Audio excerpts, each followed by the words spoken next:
तृणमूल आपको कहता है कि 500 रुपये लक्ष्मी भंडार दिया जाता है, तो 500 रुपये लक्ष्मी भंडार के नाम पर आपको डराया जाता है कि अगर वोट नहीं दोगी तो लक्ष्मी भंडार बंद हो जाएगा।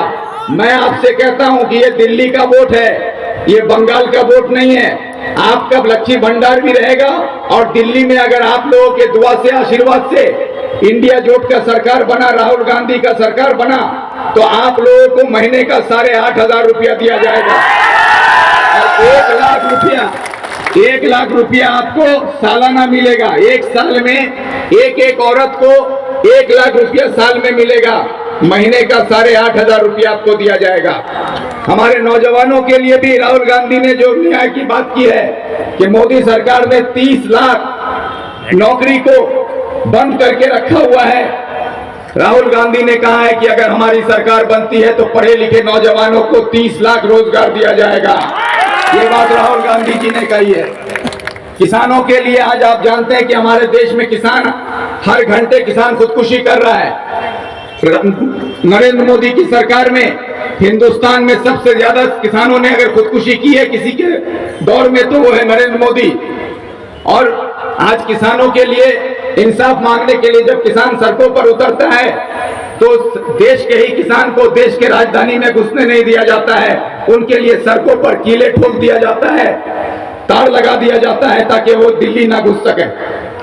आज उन्हीं किसानों के लिए राहुल गांधी जी ने कहा है कि हम एमएसपी का कानून बनाकर किसानों के लिए मिनिमम सपोर्ट प्राइस का कानून बनाकर उनके फसल का कीमत उनको दिलाएंगे।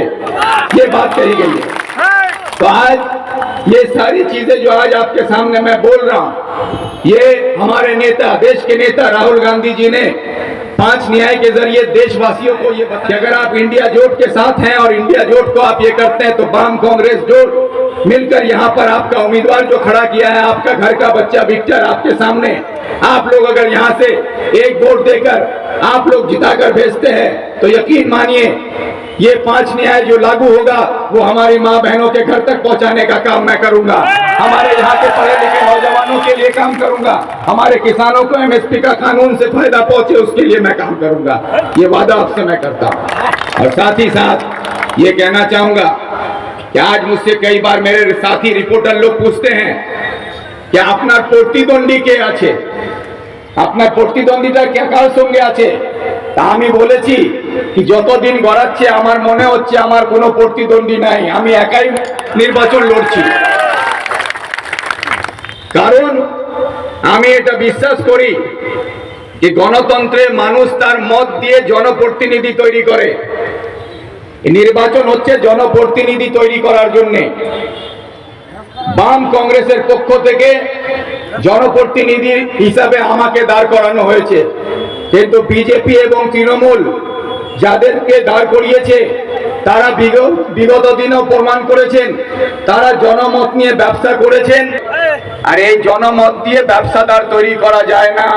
তাই আমার লড়াই ব্যবসাদার বনাম জনপ্রতিনিধি হচ্ছে, আর নির্বাচন হচ্ছে জনপ্রতিনিধিদের জন্য।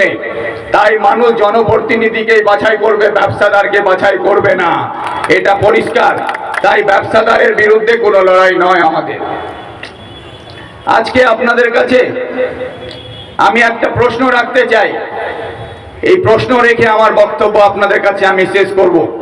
গিরগিটিও এত তাড়াতাড়ি রং পাল্টাতে পারে না। তাই আমি জনগণের কাছে প্রশ্ন করতে চাই, এই গিরগিটিদের পিছনে যারা ঝান্ডা নিয়ে নিজের রক্ত ঝরিয়ে নিজের ঘাম ঝরিয়ে দলটা করেন, এই গিরগিটিরা যখন রং পাল্টায় তাতে এই গিরগিটিদের কিছু লাভ হচ্ছে, কিন্তু এদের পিছনে যারা ঝান্ডা নিয়ে ঘুরে বেড়াচ্ছেন, সেই তৃণমূলের ঝান্ডা নিয়ে ঘুরুন বা বিজেপির ঝান্ডা নিয়ে ঘুরুন, সেই সাধারণ জনগণরা তার রক্ত ঝরিয়ে ঘাম ঝরিয়ে যখন এই গিরগিটিদের পিছনে সময় নষ্ট করছেন, তারা কি পাচ্ছেন? তাদের শুধু সময় নষ্ট হচ্ছে, তাদের ভবিষ্যৎ নষ্ট হচ্ছে। তাই আপনাদের কাছে সময় এসছে, আগামী 26 তারিখ ইভিএম এ আপনারা 1 নম্বর বোতাম টিপে জবাব দেবেন তো? জবাব দেবেন তো? এটাই আপনাদের কাছে আমার প্রশ্ন, কি আপনারা সবাই এক নম্বর বোতাম টিপে 26 তারিখে এই গিরগিটিদের বিরুদ্ধে জবাব দিয়ে প্রমাণ করবেন যে আমরা জনপ্রতিনিধি চাই, যে জনগণের সেবা করবে, যে জনগণের কথা বলবে, যে জনগণের জন্য লড়াই করবে। এই গিরগিটিদের জন্য ভোট হবে না, এটাই আপনাদের কাছে আমার বার্তা। আর আপনাদের সকলকে গোয়ালপুকুরবাসীর কাছে একটা অনুরোধ, যে আপনারা সবাই আমাকে এই মাটি থেকেই প্রথম বিধায়ক করেছিলেন। আমি বিধানসভায় প্রবেশ করেছিলাম প্রথম গোয়ালপুকুরের বিধায়ক হয়ে, আর আজকে আবার আপনাদের কাছে সুযোগ হয়েছে যে আমাকে প্রথমবার লোকসভার প্রার্থী করা হয়েছে। যদি আপনারা সবাই আশীর্বাদ করেন, দোয়া করেন, তো আপনাদের মাটি থেকে প্রথম লোকসভার সদস্য হয় ভিক্টর আবার যাবে। যাবে তো? যাবে তো? ধন্যবাদ সবাইকে, নমস্কার, সালাম জানিয়ে আমার বক্তব্য শেষ করলাম। জয় হিंद, वंदे मातरम।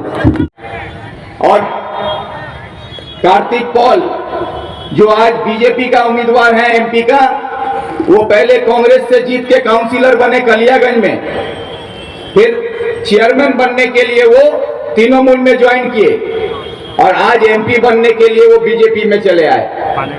तो ये बीजेपी का लड़का तृणमूल का घर में, तृणमूल का लड़का बीजेपी का घर में।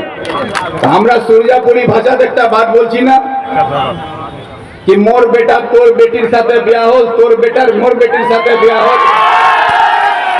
तो हमरा की होल, ওটা सूर्यापुरी भाषा बोल गोल्टा गोल्टी। एक गोल्टा गोल्टी परंपरा अभी बीजेपी और तृणमूल को बहुत भरोसा है, इसीलिए बीजेपी का बेटा तृणमूल का घर में, तृणमूल का बेटा बीजेपी का घर में। और मोदी और ममता अभी हो गया है समधी और समधन, समधी समधन। और समधी समधन होने के बाद क्या होता है, ये समधी का बेटा और समधन का बेटा लोग क्या हो जाता है, ये उसका सन बाप, ये उसका सन माँ। तो अभी देखिएगा सन बेटा सब घूमता है, आगे बोलता है सन माँ वोट दो आओगे, कोई आगे बोलेगा सन बापा वोट दो आओगे। तो इस सन बाप और सन माँ का चक्कर में मत पड़िएगा, न समधी और समधन का चक्कर में पड़िएगा। आपका चुनाव ये देश को बचाने की लड़ाई है, संविधान को बचाने की लड़ाई है, गरीबों के हक को बचाने की लड़ाई है। और राहुल गांधी ने जो 5 न्याय की बात की है, उस 5 न्याय को अगर लागू करना है, जिसमें नारी न्याय है, युवा न्याय है, हमारा कृषक के लिए न्याय है, मजदूर के लिए न्याय। मंच पे मौजूद हमारे प्रदेश के सभापति जनाब अधीर रंजन चौधरी साहब, यहाँ पर मौजूद हमारे उत्तर दिनाजपुर जिला के प्रेसिडेंट जनाब मोहित सेन गुप्ता साहब, और हमारे सीपीआईएम के डिस्ट्रिक्ट के जनरल सेक्रेटरी जनाब अनवारुल हक साहब, और यहाँ पर मौजूद तमाम कांग्रेस के लीडर्स, आप सभी को के साथ यहाँ पर मौजूद तमाम बड़े बुजुर्ग नौजवान साथी और मेरी माँ और बहन, आप सबको मेरा इनकलाबी सलाम नमस्कार के साथ मैं आपका विक्टर, आपका घर का बच्चा, आपके बीच में आपसे आशीर्वाद मांगता हूं। आप सभी लोग अभी यहाँ पर हमारे प्रदेश कांग्रेस के सभापति साहब की तकरीर सुने, हमारे जिला सभापति साहब ने आपके सामने तकरीर रखी, हमारे डिस्ट्रिक्ट जनरल सेक्रेटरी जनाब अनवारुल हक साहब ने आपके सामने तकरीर रखी। आप लोग आज तकरीर तो सबकी सुने, मौजूदा सियासी हालात हमारे मगरबी बंगाल से लेके हमारे हिंदुस्तान के सियासी हालात पर इन लोगों ने रोशनी डाली है। मैं अपनी तकरीर को ज्यादा लंबा ना करते हुए, क्योंकि दूर दराज से हमारी माँ बहन आई हैं और काफी लोग दूर दराज से आए हुए हैं, और हमारे प्रदेश कांग्रेस के सभापति साहब, उनको फिर यहाँ से मुर्शिदाबाद जाना है, तो इसलिए अपनी तकरीर को मैं ज्यादा लंबा ना करते हुए चंद बातें आपके सामने रखना चाहता हूँ। मुद्दई लाख बुरा चाहे तो क्या होता है, वही होता है जो मंजूर खुदा होता है।